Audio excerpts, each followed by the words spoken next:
Hello students, welcome you all in the Science Forum Coaching Academy.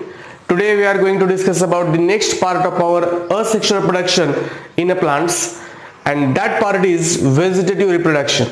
Okay, परंतु हा vegetative reproduction हा part सुरू करण्यापूर्वी मी तुम्हाला काही मल्टिपल चॉइस क्वेश्चन्स देतो, काही क्वेश्चन्स देतो. हे क्वेश्चन्स केअरफुली वाचा, त्यानंतर हे लेक्चर केअरफुली ऐका, व्यवस्थित त्या ठिकाणी प्रत्येक कन्सेप्टकडे व्यवस्थित लक्ष द्या आणि at the end of this lecture please try to answer this questions. Clear आहे सर्वांना?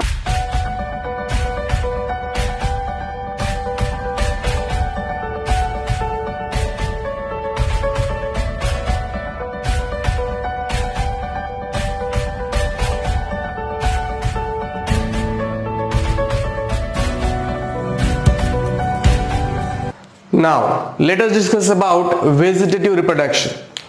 Vegetative reproduction मध्ये आपल्याला हे सर्वांना लक्षात आलंच पाहिजे की यामध्ये काय असणार आहे इन्व्हॉल्वमेंट किंवा कशाची इन्व्हॉल्वमेंट असणार आहे, व्हेजिटेटिव्ह पार्टची. आणि हे व्हेजिटेटिव्ह पार्ट कोणते असणार आहेत तर ते म्हणजे रूट असेल, स्टेम असेल किंवा लीफ असेल. क्लिअर आहे सर्वांना? म्हणजे व्हेजिटेटिव्ह रिप्रोडक्शन मध्ये आपल्या हे सर्वांच्या लक्षात आलं की आपण जो काही नवीन इंडिव्हिज्युअल प्लांट तयार करणार आहोत हा पॅरेंट प्लांट पासून तयार केलेला असणार आहे. परंतु त्या ठिकाणी पॅरेंट प्लांटचा कोणता पार्ट असला पाहिजे, या ठिकाणी लीफ असेल किंवा स्टेम असेल किंवा लेट अस से रूट वगैरे असेल. कळलं का सर्वांना? Okay, now what is the definition of vegetative reproduction? So vegetative reproduction is the process of formation of new individual, नवीन इंडिव्हिज्युअल फॉर्म करण्याची process from a piece, fragment or detached vegetative part of a parent. Okay, म्हणजेच या ठिकाणी आपण असं म्हणू शकतो ही नवीन individual, नवीन plant तयार करण्याची प्रोसेस आहे की ज्या प्रोसेसमध्ये कशाची इन्व्हॉल्वमेंट आहे, piece or fragment or detached part of the vegetative part of the parent plant body. कळलं का सर्वांना? ओके, तर व्हेजिटेटिव्ह रिप्रोडक्शन हे अत्यंत साधं सिंपल मिनिंग आहे. व्हेजिटेटिव्ह रिप्रोडक्शनचे दोन टाइप्स आहेत, एक आहे natural method of vegetative reproduction आणि दुसरी आहे artificial method of vegetative reproduction. आपल्या सिलेबसमध्ये त्यांनी या ठिकाणी artificial method of vegetative reproduction बद्दल डिस्कशन केलेलं आहे, त्यामुळे आपण ऑब्विसली त्या ठिकाणी तोच आर्टिफिशियल मेथड मध्ये काय असणार आहे. आर्टिफिशियल मेथड मध्ये आपण काय करतो, आर्टिफिशियल मेथड मध्ये जो काही व्हेजिटेटिव्ह पार्ट आहे तो पार्ट आपण पॅरेंट बॉडी कडून काढून घेतो, मॅनमेड टेक्निक्स यूज करतो, जसं की त्याला काही वेळ हार्मोन्स मध्ये ठेवायचं, रूट इनिशिएट करण्यासाठी त्या ठिकाणी त्याला आपण काय करू शकतो, हार्मोन्स मध्ये ठेवू शकतो. ओके, म्हणजे मॅनमेड टेक्निक्स झाल्या. कळलं का सर्वांना? Okay, artificial method the type of vegetative reproduction. आता हा व्हेजिटेटिव्ह रिप्रोडक्शनचा टाइप आहे इन विच आपण काय करतो, in which manmade techniques are use to propagate, म्हणजे डेव्हलप होण्यासाठी त्या ठिकाणी आपण काय करत असतो, मॅनमेड टेक्निक्स इम्प्लिमेंट करत असतो आणि या प्रोसेस आपण काय म्हणत असतो, artificial method of vegetative reproduction. कळलं का सर्वांना? लक्षात येते का सर्वांच्या? ठीक आहे ना? ओके, नाव आर्टिफिशियल मेथडचे त्या ठिकाणी different types are given in the syllabus. First is cutting. नावातच कळते तुम्हाला की या ठिकाणी काय करावं लागेल, आपल्याला कटिंग करावं लागेल. मग कटिंग कशाचं शक्य आहे? स्टेम कटिंग शक्य आहे, most commonly used artificial method. Okay, stem cutting म्हणजे पॅरेंट बॉडीचं स्टेम आपण कट करायचं आणि त्या ठिकाणी ॲज अ न्यू इंडिव्हिज्युअल त्या ठिकाणी ग्रोथ करायची त्याची. ठीक आहे, त्यानंतर आपण लीफ कटिंग आहे, रूट कटिंग आहे, एनिथिंग इज पॉसिबल. क्लिअर आहे सर्वांना? ओके, प्लस कटिंग झालं ही पहिली मेथड आहे. 2 नंबरची मेथड आहे तुमची ग्राफ्टिंग. 3 नंबरची मेथड आहे टिश्यू कल्चर, बडिंग सुद्धा आहे. क्लिअर आहे सर्वांना? ओके, नाउ सी कटिंग मध्ये काय केलं जातं, the small piece of any vegetative part of a plant having 1 or more buds is used for propagation. Please हे सर्वांनी लक्षात ठेवा की त्या ठिकाणी स्मॉल पीस आपण व्हेजिटेटिव्ह पार्टचा जो काही पॅरेंट बॉडीचा व्हेजिटेटिव्ह पार्ट आहे त्यापासून कट करत असतो आणि त्या स्मॉल पीस वरती काय काय प्रेझेंट पाहिजे, 1 or more birds must be present.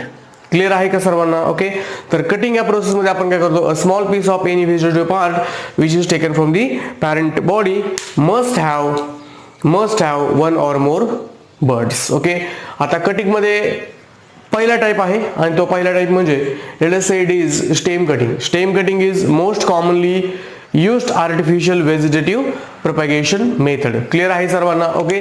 आणि यामध्येच आपण लक्षात ठेवायचं की हे जे काय आपण स्टेम कट केलेले आहे, या स्टेम कट वरती त्या ठिकाणी बर्ड्स प्रेझेंट असायला पाहिजे किंवा नोट्स प्रेझेंट असणं गरजेचं आहे. ओके. जर ते प्रेझेंट असतील तरच त्या ठिकाणी नवीन इंडिव्हिज्युअल प्लांट डेव्हलप होणार आहे. क्लिअर आहे? एक्झाम्पल त्यांनी आपल्याला दिलेलं आहे रोज, नंतर बाउनगेन विले. ओके. नाव त्याचप्रमाणे आपल्याला लीफ कटिंग एक्झाम्पल त्यांनी सॅन्सवेरिया दिलेला आहे. Leaf cutting, example of leaf cutting is sansevieria. Clear आहे सर्वांना? ओके. आणि रूट कटिंगचे एक्झाम्पल त्यांनी आपल्याला दिलेलं आहे ब्लॅकबेरी. क्लिअर? तर आपण आतापर्यंत काय काय पाहिलं? व्हेजिटेटिव्ह रिप्रोडक्शन म्हणजे काय? It is the process of formation of new individual from the piece or fragment or detach part of the parent plant body. Okay. आणि ते किंवा असं म्हणू शकतो आपण the process of formation of new individual from piece fragment or detached part or detached vegetative part of a parent plant body. Okay. Vegetative part हा शब्द महत्वाचा आहे. Vegetative part includes stem, root, leaf and what we can say even a buds also. Right? Okay. Now there are two types of vegetative reproduction methods, natural method, artificial method. Artificial method मध्ये काय केलं जातं? This is a type of vegetative reproduction in which man-made techniques are implemented for the propagation of desired plant. Okay. Now, types of artificial method of vegetative reproductions are cutting. Cutting मध्ये काय केलं जातं? A small piece of vegetative part is taken from the parent plant body which must have presence of one or more birds. Okay. हे तुमच्या सर्वांच्या लक्षात आलं पाहिजे. There are three types of cutting. Number one is the stem cutting, leaf cutting and root cutting. Okay. Vegetative partच cut करायचा आहे. Vegetative part कोणता असतं? रूट, स्टेम आणि leaf. Stem is most commonly implemented or used artificial vegetative propagation technique. Then stem must have the presence of nodes. त्या stem वरती काय काय प्रेझेंट पाहिजे? नोड्स प्रेझेंट पाहिजे, व्हेजिटेटिव्ह बर्ड्स प्रेझेंट पाहिजे. एक्झाम्पल आहे rose and bougainvillea. Okay. Now the example of leaf cutting is sansevieria आणि root cutting मध्ये ब्लॅकबेरी हे एक्झाम्पल आहे. कॉमन सेन्स आहे की लीफ कटिंग मध्ये आपण लीफ कट करणार आहोत. ओके. आणि रूट कटिंग मध्ये रूट कट करणार आहोत. लक्षात येते का सर्वांच्या? Now let us talk about the grafting. आता ग्राफ्टिंग हा कॉन्सेप्ट आपल्या पुस्तकामध्ये जेवढा दिला तो तुम्ही व्यवस्थित ऐका आणि एकदा का तुम्हाला हा पार्ट समजला की यानंतर मी तुम्हाला याला अटॅच्ड त्या ठिकाणी एक क्वेश्चन देणार आहे. क्लिअर आहे सर्वांना? ग्राफ्टिंग म्हणजे कलम करणं माहिती सर्वांना. ओके. कलम मध्ये काय असतं? एक पॅरेंट प्लांट बॉडी असते, त्याला आपण म्हणतो स्टॉक. त्याला काय म्हणतो आपण? स्टॉक. आणि आपण जो काही नवीन त्या ठिकाणी पार्ट आहे प्लांट बॉडीचा की जो त्याच्यावरती इन्सर्ट करणार आहोत त्याला आपण काय म्हणतो? स्किऑन. लक्षात ठेवायचं स्किऑन. याच्यावरती आधारित मल्टिपल चॉईस क्वेश्चन आहे आपल्याकडे. ठीक आहे ना? ओके. स्किऑन लक्षात येते सर्वांच्या? So in grafting. ओके. हे क्लिअर आहे सर्वांना? मग कधी कधी असा प्रश्न पडू शकतो की ठीक आहे सर, या स्टॉकला हा स्किऑन मॅच कसा झाला, नवीन कसा डेव्हलपमेंट झाली, तर ते आपण बोलणारच आहोत. क्लिअर आहे सर्वांना? Okay. Now in a grafting. Grafting मध्ये काय आहे? Parts of the two plants are joint. म्हणजे दोन प्लांटचे जे काही पार्ट आहेत ते काय केले जातात? जॉईन केले जातात. ते पण आपल्याला दिसतच आहे. कलम करण्याची प्रोसेस आपल्याला माहितीच आहे. कशा प्रकारे? In a such a way that they grows as a one. Okay. They grows as a composite. Clear आहे सर्वांना? म्हणजे या ठिकाणी आपण काय म्हणतो की दोन प्लांट त्या ठिकाणी parts of two plants are attached in a such a way that they grow as a composite plant. Clear आहे सर्वांना? म्हणजे एक म्हणूनच ग्रो होतं. Okay. So in a grafting काय काय केलं जातं पहा की ज्या पार्ट वरती किंवा जो पार्ट आपण अटॅच करणार आहोत एक्सटर्नली त्याला आपण म्हणतो स्किऑन. आणि त्या स्किऑन वरती काय काय प्रेझेंट पाहिजे? तर त्या ठिकाणी बर्ड्स प्रेझेंट पाहिजे. बर्ड्स प्रेझेंट असणं गरजेचं आहे. Okay. So in this method part of stem containing more than one bud म्हणजे ऑब्विसली कोण? Scion. Okay. Now that is a scion is a joined on to a rooted plant. कशावरती join केलं जातं? Rooted plant बॉडीवरती. आणि त्यालाच आपण काय म्हणतो? Stock. This is very important for your CET examination point of view, कारण पेपरला क्वेश्चन या ठिकाणी विचारलेला आहे. क्लिअर आहे सर्वांना? सो या ठिकाणी अजून आपण काय म्हणतो की budding is also known as a bud grafting because in which scion consist of only one bud. Example त्या ठिकाणी आपल्याला ऍपल दिले, रोज दिले, पियर दिलेला आहे. लक्षात ठेवा हे सर्व काही. ओके. लक्षात आहे सर्वांच्या? तर grafting in a grafting parts of two plants are joint in a such a way that they grow as a one composite plant. Okay. So जो काय एक्सटर्नली आपण त्या ठिकाणी एक्सटर्नली त्या ठिकाणी स्टेमचा पार्ट जॉईन करत असतो की ज्याच्यावरती बर्ड्स प्रेझेंट असतात, त्याला आपण स्किऑन म्हणतो. आणि त्या ठिकाणी जी काही मेन रूटेड प्लांट बॉडी आहे त्याला आपण काय म्हणत असतो, स्टॉक म्हणत असतो. क्लिअर आहे सर्वांना? Okay. Now budding or bud grafting consist of scion with one bud. हे पण लक्षात ठेवा, budding or bud grafting consist of scion having only one bud. Example rose आहे, त्या ठिकाणी तुम्ही मँगो घेऊ शकता. Let us take example of what we can say rose, pear. Okay. तर मला वाटतं हे तुम्हाला जे काही डिस्कशन आहे हे प्रॉपरली आतापर्यंतचं कळलं असेल. यानंतर आपण आपल्या पुस्तकामध्ये टिश्यू कल्चर दिलेलं आहे, परंतु त्यापूर्वी स्टॉक आणि स्टेम हे एकमेकांसोबत मॅच कसे झाले. क्लिअर आहे सर्वांना? ओके. हा माझा प्रश्न आहे. क्लिअर आहे सर्वांना? ओके. आता हे पहा, आपल्याला सर्वांना माहित आहे सेकंडरी ग्रोथसाठी कशाची गरज असते, कॅम्बियमची. कॅम्बियम हा पार्ट आहे तुमचा प्लांट बॉडीचा, तर आपण फॅसिक्युलर कॅम्बियम वगैरे वगैरे असे शब्द वापरतो. क्लिअर आहे? जर हे दोन कम्पॅटेबल असतील, फॅसिक्युलर कॅम्बियम, तर त्या ठिकाणी त्यांची ग्रोथ पॉसिबल आहे. आता जनरली होतं काय माहिती का, डायकॉटिलेडॉन जे काही प्लांट्स असतात, डायकॉटिलेडॉन प्लांट्स जे असतात त्यामध्ये कॅम्बियम प्रेझेंट असतो. क्लिअर आहे सर्वांना? Which is responsible for secondary growth.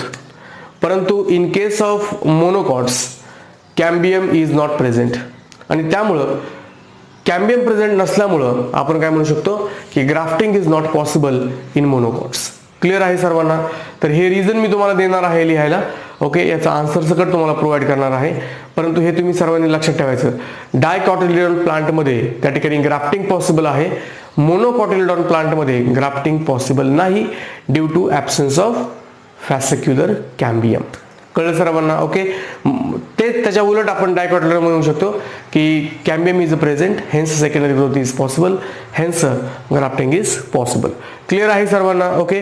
तर अशा प्रकारे आपण हा ग्राफ्टिंग पर्यंतचा पार्ट कंप्लीट केलेला आहे. यानंतर आपण पाहूया. ओके. यानंतर आपण टिश्यू कल्चर या टेक्निक बद्दल बोलणार आहोत. आणि टिश्यू कल्चर या टेक्निकमध्ये टिश्यू रिमूव्ह केला जातो. पॅरेंट प्लांट बॉडी पासून टिश्यू रिमूव्ह केला जातो. जनरली पॅरेंट प्लांट बॉडीच्या शूट टिप्स पासून हा टिश्यू रिमूव्ह केला जातो आणि तो टिश्यू अंडर कंट्रोल्ड कंडिशन्समध्ये ग्रो केला जातो. आता तुम्ही म्हणता हे कंट्रोल कंडिशन्स वगैरे काय आहेत, तर त्याला आपण काय म्हणतो, कल्चरल मीडियम असं म्हणतो. अंडर कंट्रोल कंडिशन म्हणजे काय की त्या ठिकाणी आपण जो काही एक्सप्लांट रिमूव्ह केलेला आहे, म्हणजे मेन प्लांट बॉडी किंवा पॅरेंट प्लांट बॉडीपासून टिश्यू जो रिमूव्ह केला जातो त्याला आपण काय म्हणतो, एक्सप्लांट. ओके. जो एक्सप्लांट आपण रिमूव्ह केलाय तो एक्सप्लांट कंट्रोल्ड एन्व्हायरमेंट, कंट्रोल कंडिशन्समध्ये ग्रो केला जातो. मग त्यामध्ये हार्मोन्स असतील किंवा बाकीचे कोणतेही घटक असतील, परत टेम्परेचर असेल, लाईट असेल, ह्युमिडिटी वगैरे मेंटेन करायचं असेल, या सर्व जे काही कंट्रोल कंडिशन्स आहेत, या कंट्रोल कंडिशन्समध्ये तो एक्सप्लांट ग्रो केला जातो. तो एक्सप्लांट ज्यावेळेस आपण रिमूव्ह करतो किंवा तो जो टिश्यू रिमूव्ह करतो त्याला आपण त्या कंडिशन्समध्ये ठेवला, ओके, की लगेच त्याचं कॅलस फॉर्मेशन होतं. म्हणजे जे काही तुमचं टिश्यू आपण घेतलेलं आहेत त्या ठिकाणी त्याचं काय होतं, सगळ्या सेल्स अजून नवीन तयार होतात. त्याला आपण म्हणतो कॅलस फॉर्मेशन. क्लिअर आहे सर्वांना? ओके. आणि ह्याची काय कॅपॅसिटी आहे टिश्यूज पासून, the capacity of a cell to divide or to get multiply is called as टोटिपोटेन्सी.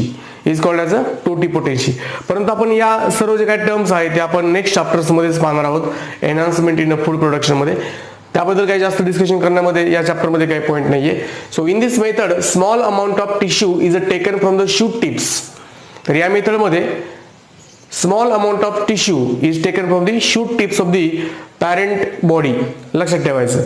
आणि त्याला काय केलं जातं, grown on the cultural medium. Cultural मीडियममध्ये त्या ठिकाणी ग्रो केलं जातं, म्हणजेच सुटेबल कंडिशन्स वगैरे प्रोव्हाइड केले जातात आणि त्या ठिकाणी एका टिश्यू पासून आपण हजारो झाडं त्या ठिकाणी तयार करू शकतो. क्लिअर आहे का सर्वांना? ओके. तर हे डिस्कशन होतं टिश्यू कल्चर बद्दल. या ठिकाणी आपण असेक्शुअल रिप्रोडक्शनचा पार्ट संपवत आहोत. आतापर्यंत आपण काय पाहिलं, आतापर्यंत आपण रिप्रोडक्शन म्हणजे काय पाहिलं, असेक्शुअल रिप्रोडक्शन, सेक्शुअल रिप्रोडक्शन पाहिलं, असेक्शुअल रिप्रोडक्शनचे टाइप्स पाहिले. क्लिअर आहे सर्वांना? त्यामध्ये फ्रॅगमेंटेशन होतं, त्यामध्ये बडिंग होतं, स्पोर फॉर्मेशन, बायनरी फिशन वगैरे वगैरे. त्यानंतर आपण व्हेजिटेटिव्ह रिप्रोडक्शन बद्दल डिस्कशन केलेलं आहे की जनरली आपण हे रिप्रोडक्टिव्ह मेथड कशामध्ये वापरत असतो, हायर प्लांट्समध्ये. ओके, उद्याच्या लेक्चरपासून आपण त्या ठिकाणी sexual reproduction in higher plants बद्दल डिस्कशन करणार आहोत. क्लिअर आहे सर्वांना? ओके, तर मला वाटतं या ठिकाणी थांबूया. परंतु सर्वांना लक्षात ठेवा की जे काही एंडला तुम्हाला एमसीक्यू दिले जातील, हे एमसीक्यू तुम्ही व्यवस्थित तुमच्या नोटबुकमध्ये पण लिहून घ्यायचे आणि याची उत्तरं तुम्ही व्यवस्थित त्या ठिकाणी प्रिपेअर करा. जर एखादं तुम्हाला उत्तर जर नाही आलं तर मला विचारा. Let us stop here.